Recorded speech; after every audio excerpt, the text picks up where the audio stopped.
Dear friends, good evening. Extend a warm welcome to each and every participant to this fourth day of 7-day national webinar on exploration of opportunities for women empowerment. This 7-day national webinar is organized by the Center for Women Empowerment and Women Studies of Manonmaniam, Sundaranar University, which is scheduled from 25th September to 1st October 2020. The resource person for today's webinar is Professor M. Jayalakshmi, Advisor and Head, Department of English, DG Vaishnava College, Chennai. Her topic of address is Feminism, the Road to Empowerment. Short description of her profile. Professor M. Jayalakshmi is an Associate Professor of English, DG Vaishnava College, Chennai, and Advisor and Head, Department of BA English, DG Vaishnava College. With more than 3 decades of teaching experience, she has a keen interest in Canadian literature and English language teaching. Gender issues and identity crisis and peace and tolerance have always been at the center of her belief system. She finds interacting and exchanging ideas with youngsters stimulating. A professor with more than 3 decades of teaching experience is with us. Such an expert person has consented to be the resource person for today's webinar. We are blessed enough to have her today for our webinar. Thank you, ma'am, for accepting our invitation. And the section is yours now, ma'am. It is yours, Thank you, ma'am. ma'am. Thank you, Dr. Revati. I wish to thank the organizing team headed by Dr. B. Revati, Center for Women's Studies, Women Empowerment and Women's Studies, under the able guidance of their Vice Chancellor. I thank them for having thought of conducting a webinar on women's studies and women empowerment, trying to talk and discuss the various opportunities, chances, employable, employability, enhancing to enhance the employability. I thank you, ma'am. I thank each one of you for having thought of bringing in this kind of debate and deliberation on women empowerment. I would like to share my presentation with you. My topic for the day is feminism, the road to empowerment. I really wonder how many of you are trying to, are able to see the screen? Is it visible? Hello, ma'am. Yes, ma'am, it is visible. It is visible. Are you able to see? Yes, ma'am. Are you able to see, ma'am? Yes, ma'am. Yes, ma'am. Yes, ma'am. It is visible. Okay. Yes, ma'am. Okay. It is visible. Visible. Okay. You can The road proceed, to ma'am. empowerment. I really thought of taking up this because it's something which is very close to me. As a woman, I strongly believe that the strength lies within us. It's in us to believe that we can. The moment we believe that we can, the path ahead is not a problem at all. I would start with a quote from Swami Vivekananda. That country and that nation which do not respect women have never become great nor will ever be in future. Such is the place of importance and concern given by one of the greatest thinkers of our country, the man who proclaimed the glory of India abroad, the first world, the third world countries woke up and tried to look at it. Now, I would like to straight delve deep into the topic. To start with, what do we mean by empowerment? I'm just going to take you through the uh, phases of feminism in the US and Europe and then come back directly to India. This is how it's going to be. But why am I talking about feminism? And why do I think it is the road to empowerment? You will get to know by and by as we progress in our discussions. Empowerment, as we all know, suggests autonomy, the act of enjoying and being able to exercise power, right, and independence to perform various acts and duties out of one's own free will. Now, this is something women do not possess. They are most often governed or dictated by some individual, organization, or a system or a social order. Why? How do we try to get out of this situation? That's our concern. Why are we conducting a webinar on women empowerment if we are really out of it and we don't have an issue? Why do we have to sit and talk about it? Because it's been centuries that we have been fighting for our rights. I'm not saying that we have not been able to achieve anything. We have come a long way, but there's still a lot more to do, a lot more to gain, a lot more to achieve. A woman who is successful doesn't get it. It's not a cakewalk.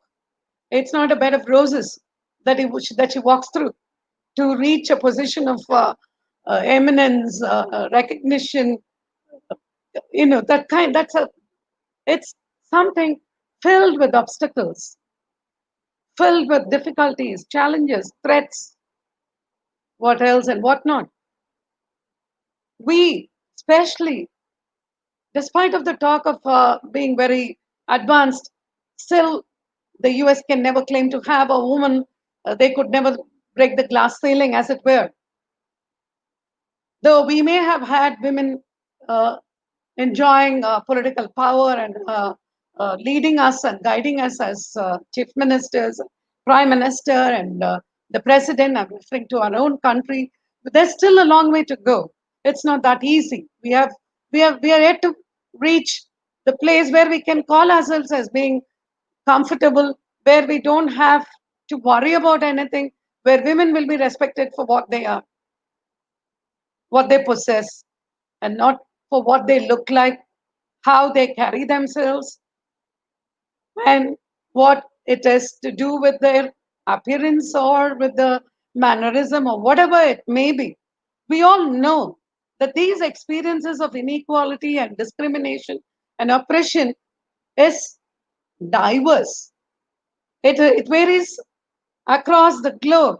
One region, it takes one form. In another, it takes another different form. Historical, it has a historical background. The patriarchy that has been, meting out, doling out little bit of power, little bit of strength, little bit of courage, and the institutions that go along with it, and the cultural context that have always made women feel that they are inferior to men, made to feel inferior. I'm not saying they are inferior. God created both man and woman to complement each other, not to compete with each other. But somewhere down the line, we have forgotten all of these, and there is this kind of power structure that has risen, and women are seen as somebody who can be, who are subjugated, who can be treated as someone inferior, someone who can be dictated to, governed by, and taken for granted. Now, we are going to try and look at how these experiences have to really change, how we have come a long way, no doubt.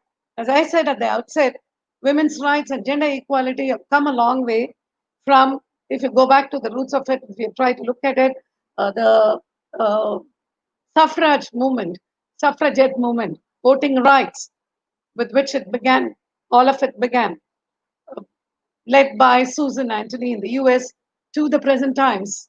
Malala, who had to fight for her life because she spoke in terms of educating and empowering women.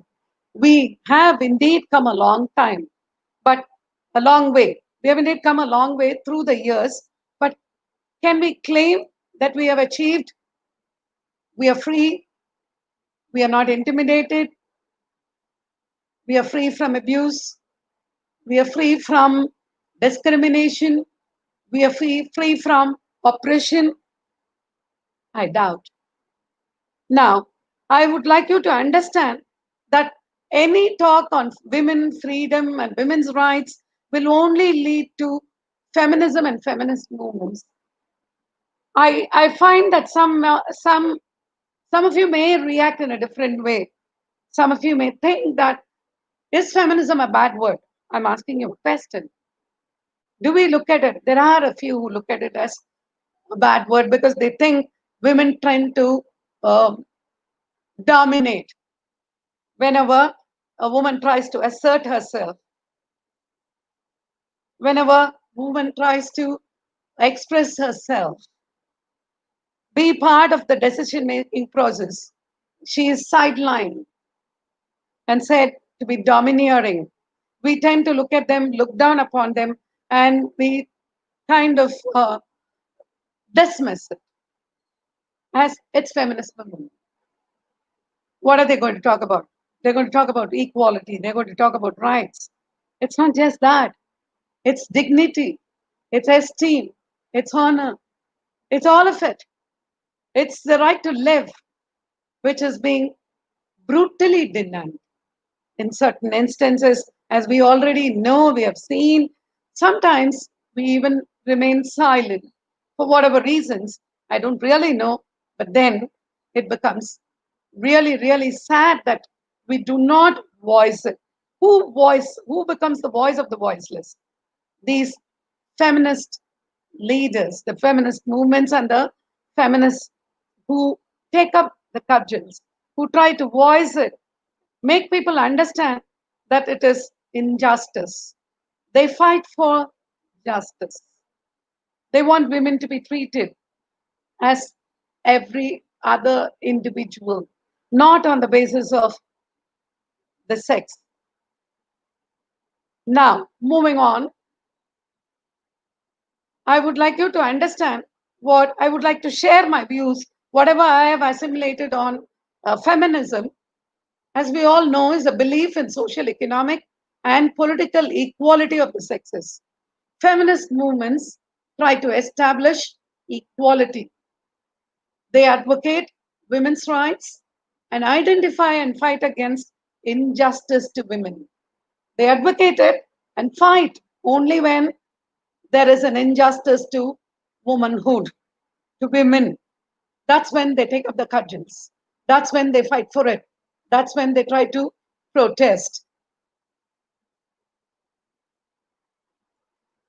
Let me take you through the three waves of a little bit of history. As I started by saying, the first half of the feminist movement started with the suffragette, the voting rights in the 19th and the early 20th centuries. Susan B. Anthony was there trying to take the lead, one of the pioneers in the movement for fighting for rights. The second wave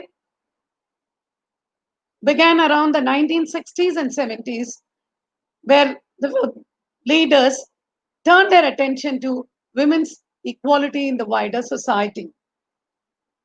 It included reproductive rights, workplace rights, freedom from violence, alongside strengthening the political rights and seeking legal protection through Equal Rights Amendment Act. The law never came into existence, and women continue to be abused and harassed. Now, raising consciousness. More, this is the prime concern of the feminism and the feminist movements. Raising consciousness, making people aware of what is happening, wanting them to understand that patriarchy is something which has been just handed over through the generations without being questioned, including legalizing abortion and birth control, which is was realized only in the recent times. The third wave of feminism came into play in the 1990s and the 2000s, and the most important concept was intersectionality. What do we understand by this intersectionality? The discrimination faced by a white woman or an upper class woman, be it in the case of our own country, and a black woman and a Dalit woman in the case of our own country is different, because we have so many other factors that come in: race, the identity, the gender roles that they are defining, the culture, the baggage that they carry. They wanted the stereotypes to change. They wanted to break free from those shackles that did not allow women to realize their full potential. Media portrayals of women and the language used to define women, these were all objected to. We now have resource persons and not resource men. It's not like chairman and chairwoman, it's chairperson. We have become gender neutral. We are becoming very, very sensitive towards all of these, the sexual identities of the individuals. All of these came into existence and play. And the fourth wave is something which we and the younger generation today are very familiar with. The Me Too movement, which began with the Weinstein effect, Harvey Weinstein effect, which happened in 2017, when the women were allowed to share their experience of harassment and assault. Now, this is backdated by the academicians to 2012, when this website, particular website, hosted by Laura Bates, website on everyday sexism, where they were allowed to speak about everything that was antagonizing women, right from street harassment, workplace discrimination, to sexual assault and rape. So the academics have backdated it to 2012, when this website came into existence. And I have given you an overview of it all, what it has been through the ages, how it's been, what we've been trying to do all these years.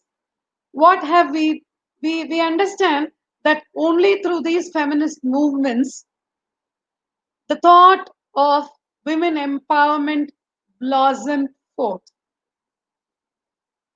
The concept of women empowerment, we can very confidently say, is an outcome of these initiatives, the critiquing, the debating that happened, that was generated by the women's movement across the globe, and in particular the third world feminists.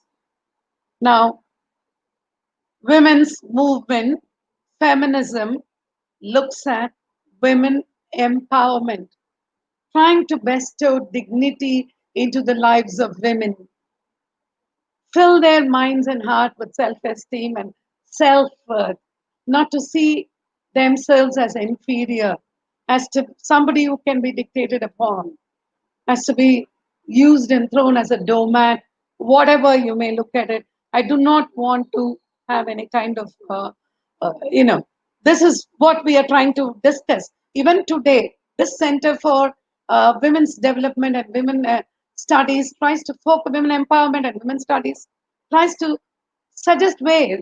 The very thought that we are holding a webinar makes us understand that we have not fully realized. We still have a long way to go. Who are our champions? Those feminists, those feminist movements. Otherwise, no individual, it has to be a collective effort.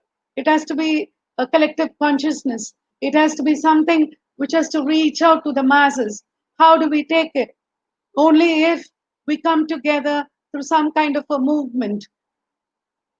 How we fought against the British, the freedom movement, as it were, came and it became successful only because people were brought together.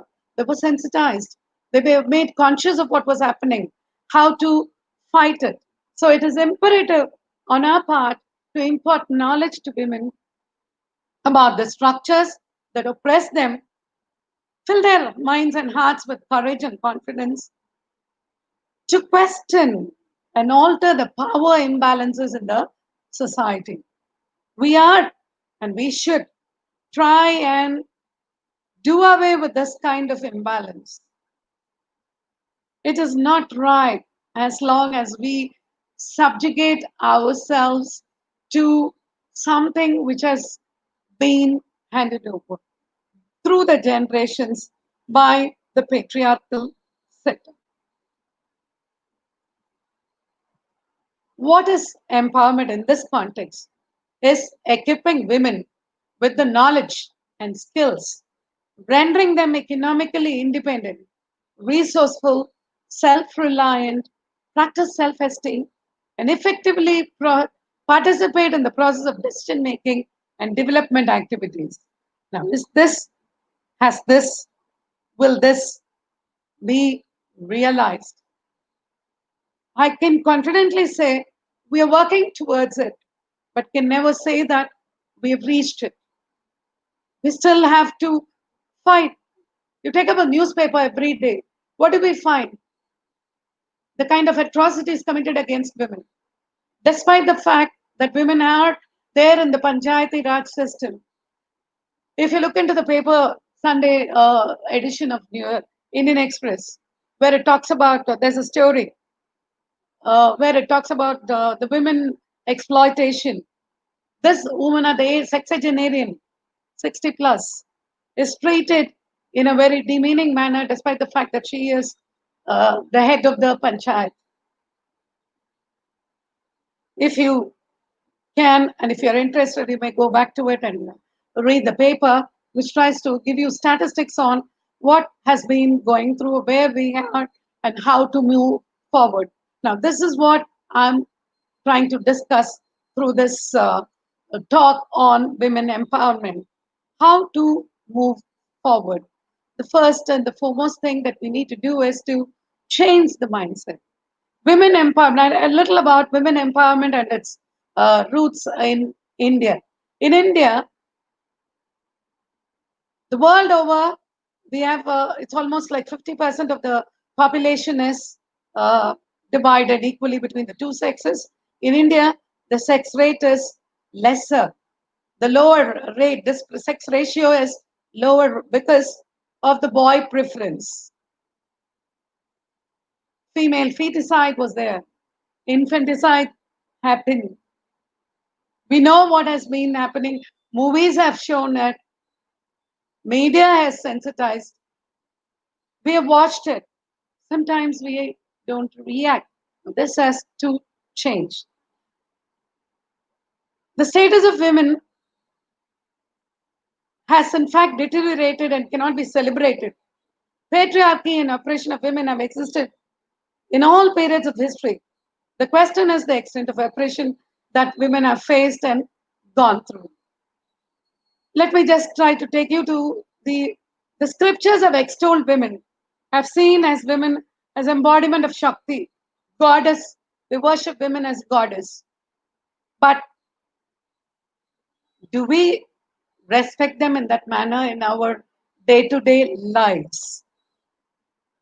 This thought of a woman being a Shakti has been eroded from the psyche. She is more seen as an object. She is more looked down upon, seen as inferior. Inequality, discrimination, and oppression seem to vary, much dependent on the socio-economical situation and status and the cultural differences that they come from.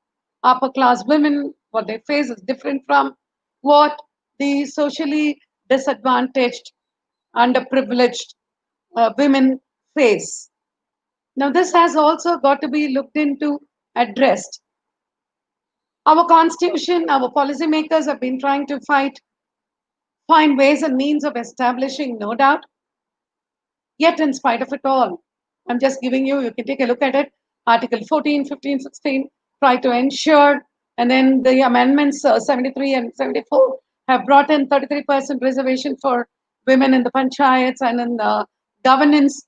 Yet, fair practice, the fair practice has never been there. It's miserably lacking. We may claim that women have achieved. We may claim that women have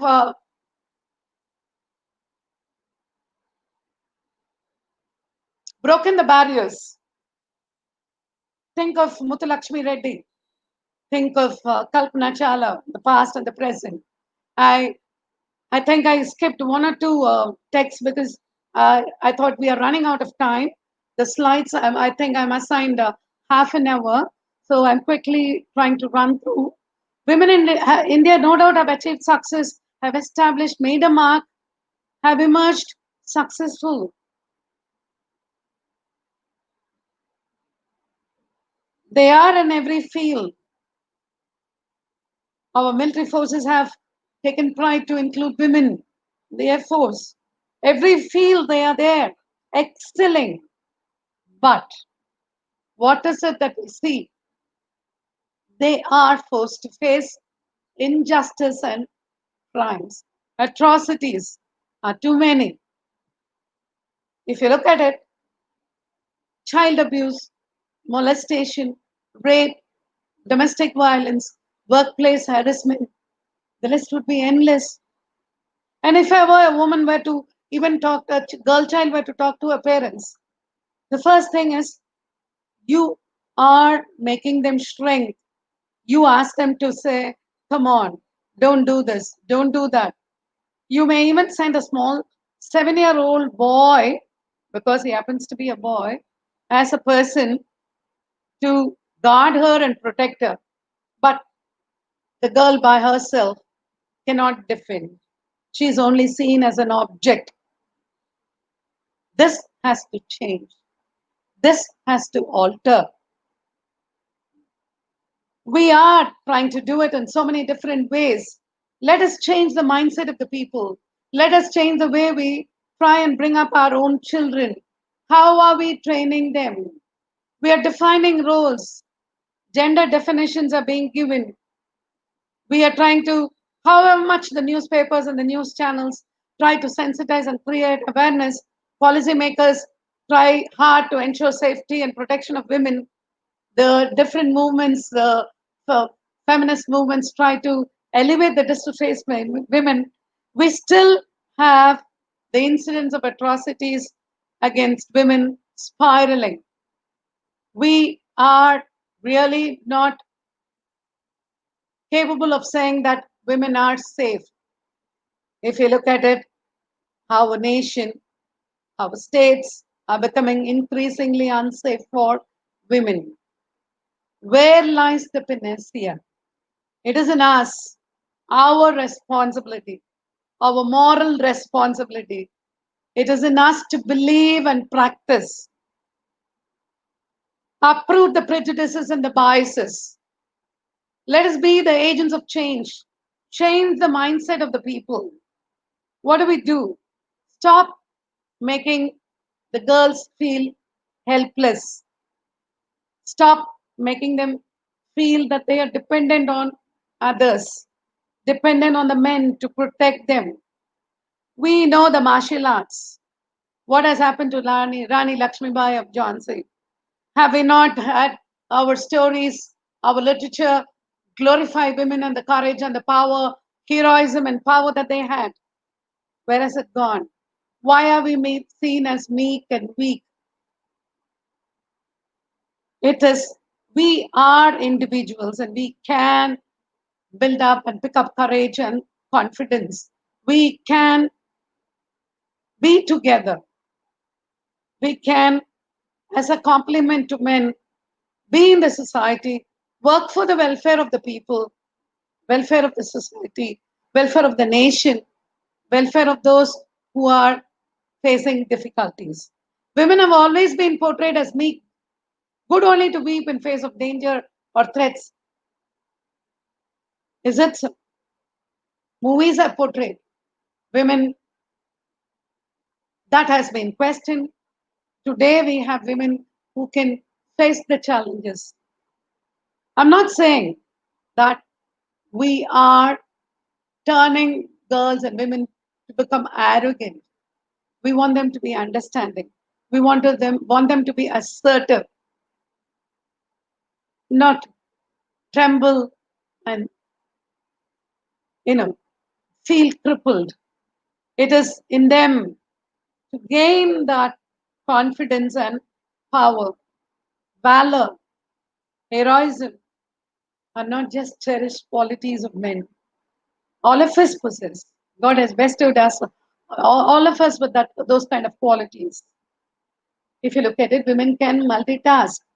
That is something which is exceptionally great. Women face adversities with confidence.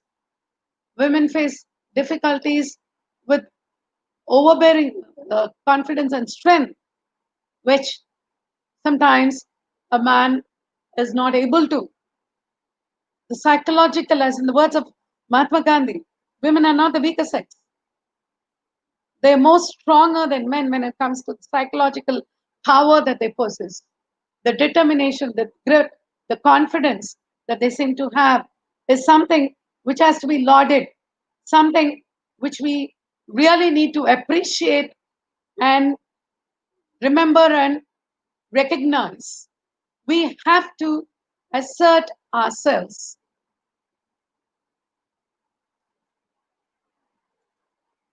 Let us hear the voice of the voiceless. Now, who is the voice of the voiceless?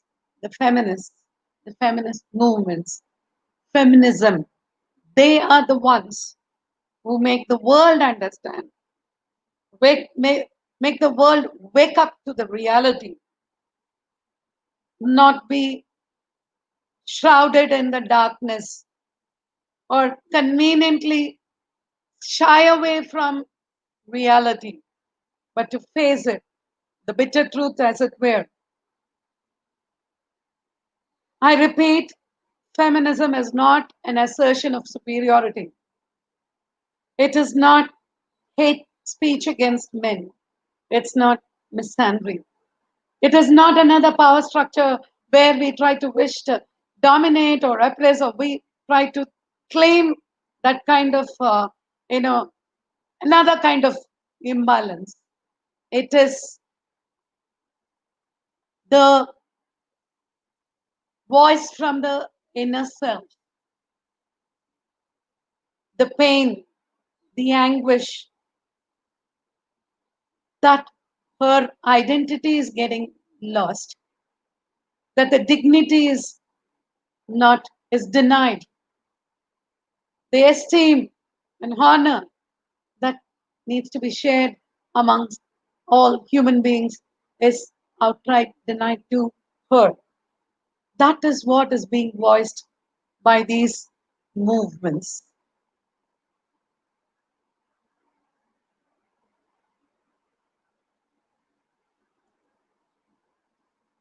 Let me remind you, you are all familiar with this.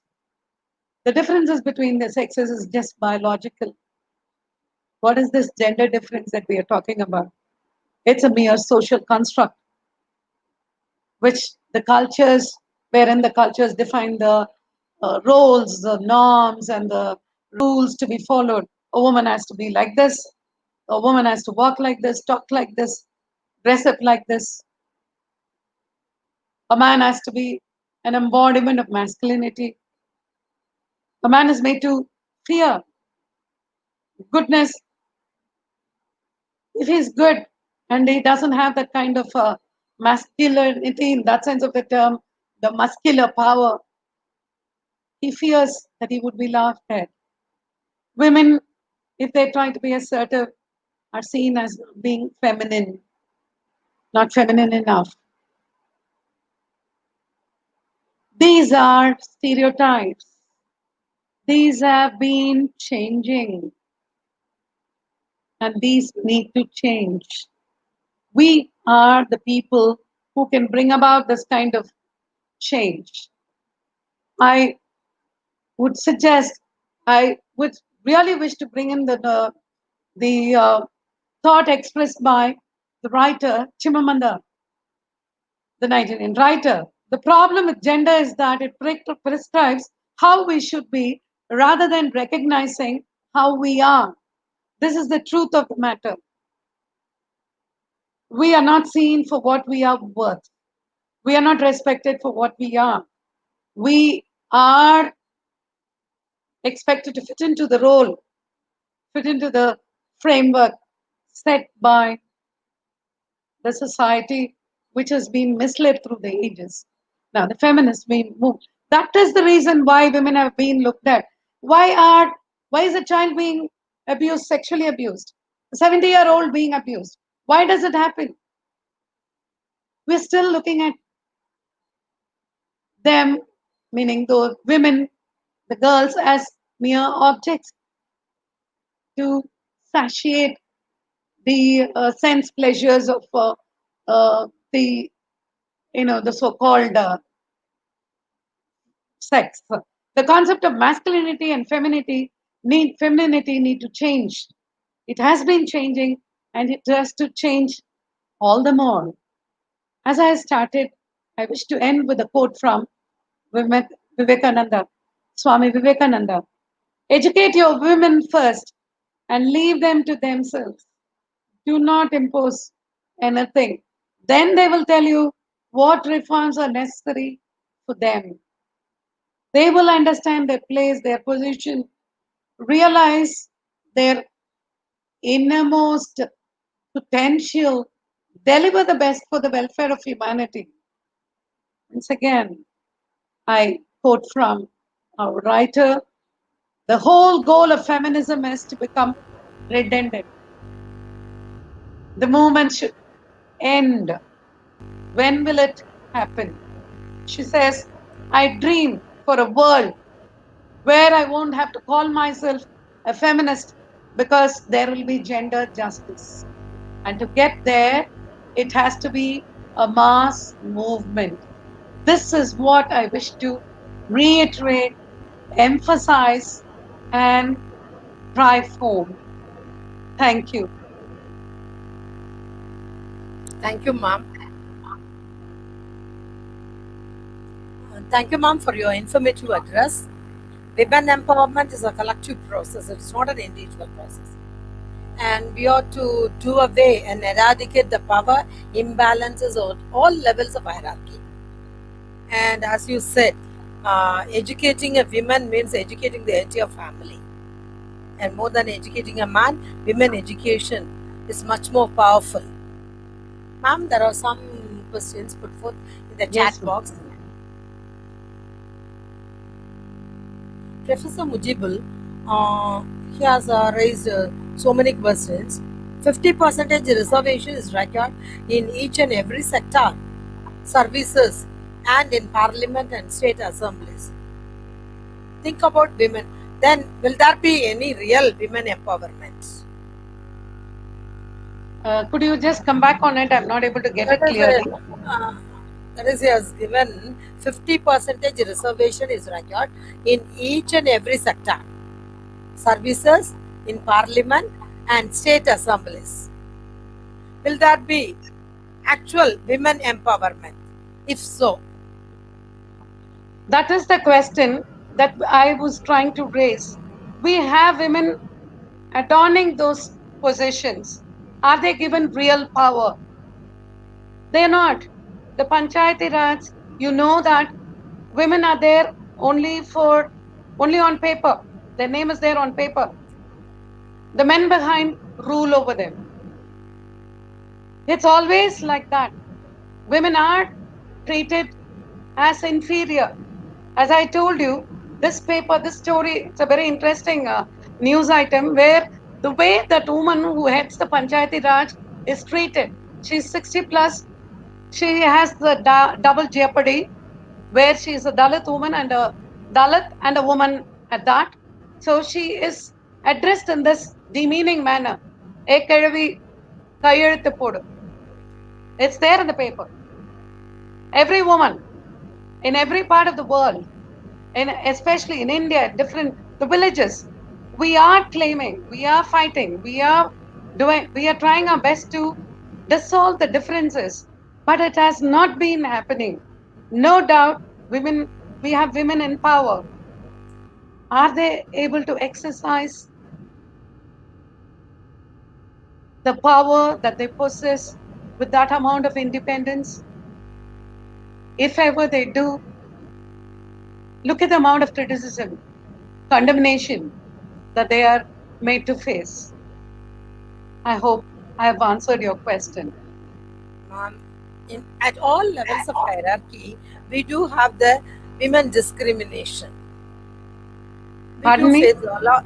At all levels of hierarchy, women face a lot of discrimination. We have to accept what is happening. Yes, Yes, ma'am. He that has is raised. something. That is it. We do face it and we keep on tolerating with it. Ma'am, he has raised another question. What strategies are required to stop domestic violence? Now, What I missed out strategies? on the Indian feminism. Let me just bring it in. The feminist movement in India started with the reformists like Rajaram Mohan Roy, where we had uh, a few women who came into the forefront. Ramabai Ranade, who was a founder of the Seva Sadan movement, where they were given empowerment.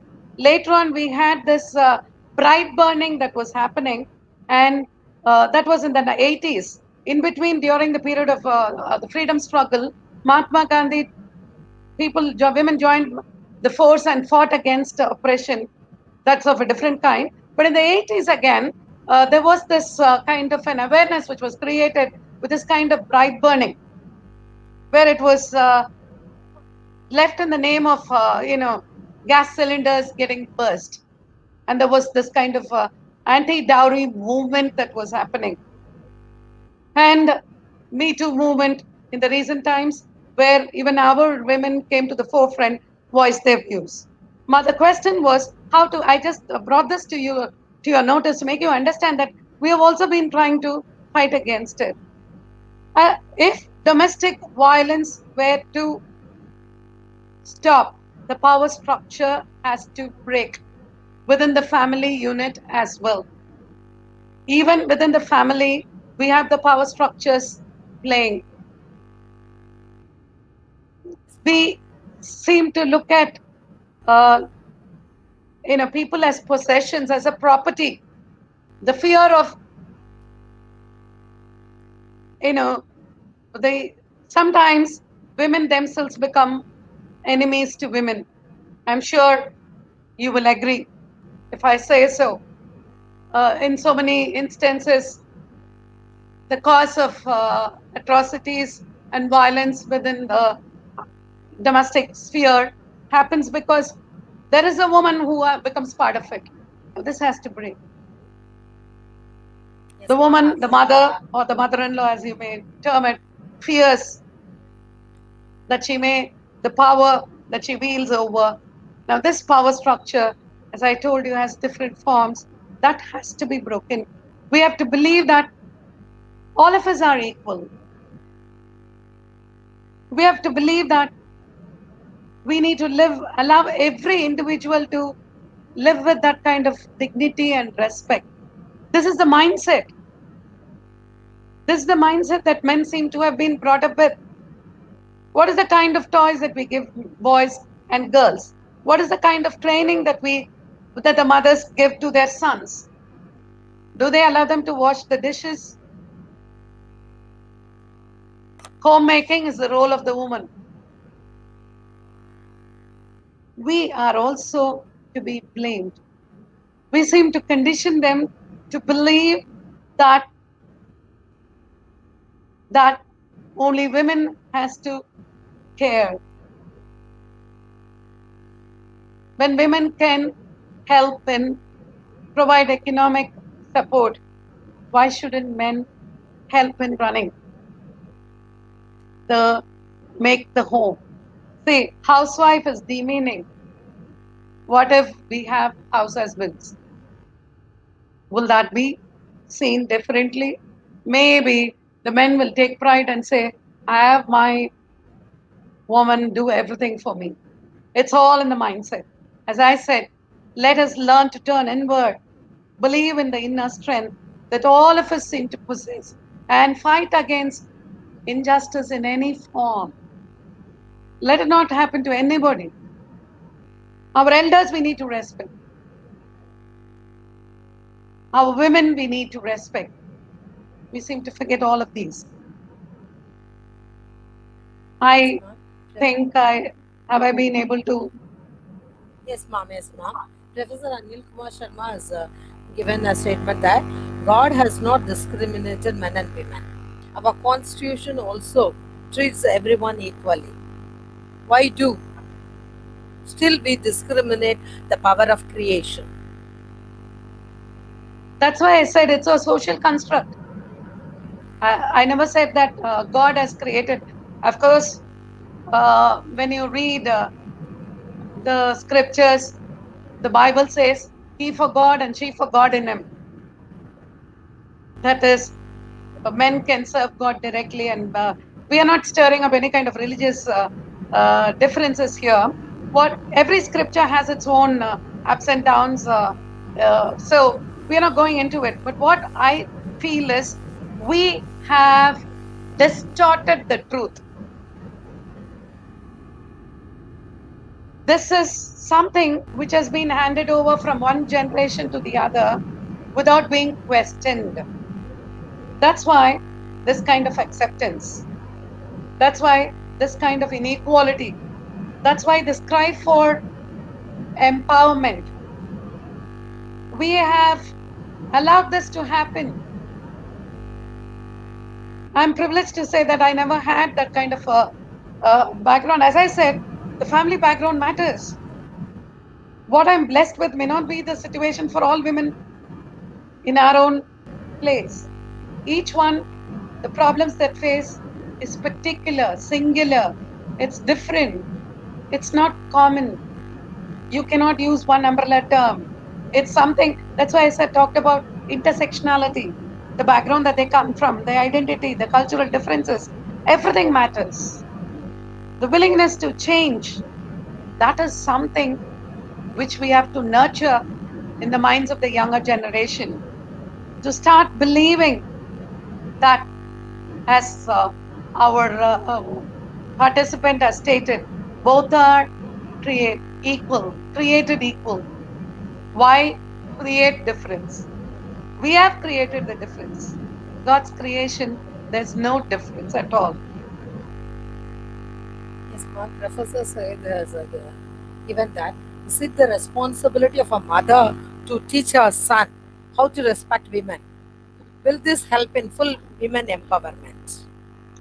Of course, that's what I've been trying to reiterate, emphasize upon. It is the way we nurture the children. When a man listens to a woman, that is, the husband listens to a woman, he fears that he might be looked down upon and called as henpecked. Yes or no? We all know that. So, even if she is in the right, he's not willing to accept it. He fears, what is the society? How is the society going to look at me? Forget about it.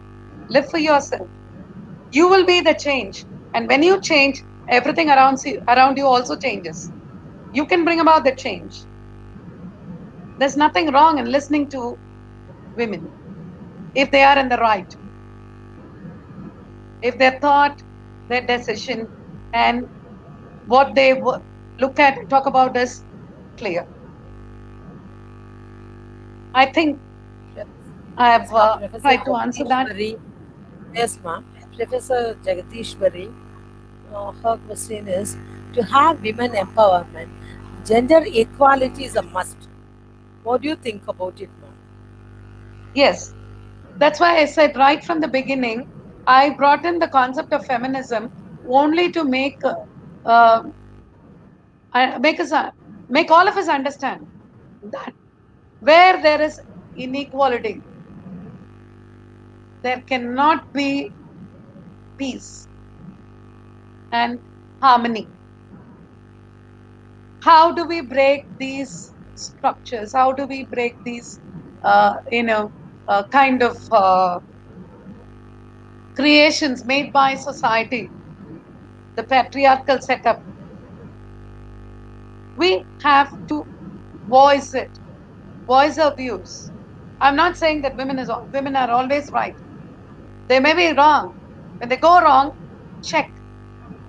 When men go wrong, check. We can question ourselves. If all of us are equal, All of us have to be questioned. So if we believe that that is only a biological difference and gender is a construct, when we understand that it's a mere construct by the society, by the members of the society, by patriarchy, this inequality will die. We will live in harmony with ourselves and with our environment. Thank you, ma'am, for all your patience in answering clarifying the queries put forth in the chat box. Thank you for your nice presentation.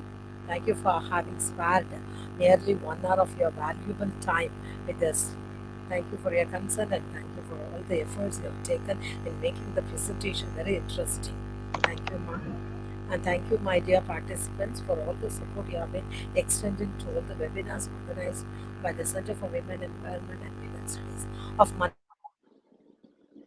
Thank you, ma'am, for giving me an opportunity for sharing, being the voice and trying to share the views and voices of the women around us and march towards empowerment. Let us come together. Let there be mass movement towards this kind of dissolving the differences, breaking the barriers, and moving together. Thank you. Thanks again.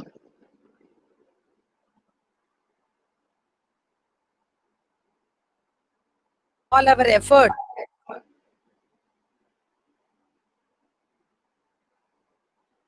Thank you, ma'am, for your patience in answering all the queries put forth in the chat box. Thank you, ma'am, for your Thank you, ma'am. concern to be a Did resource I person overshoot today. the time, Thank you, ma'am? thank you for all your. eh, No, ma'am. No, ma'am. Exactly, So you have I done just it. actually And skipped thank you for your some of efforts.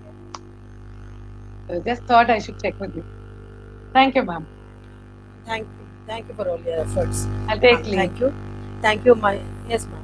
Thank you, my dear participants, for all your support to the programs organized by the Center for Women Empowerment and Women's Studies of Manonmaniam Sundaranar University. And I wish and hope and pray the same support from you for all our endeavors. And my dear participants, daily certificates will not be issued for these 7 days. Only consolidated certificate will be issued on the final day. Thank you for your support, my dear participants. Thank you, ma'am. Thank you for your concern. Thank you, Thank ma'am. you, ma'am. Thank you.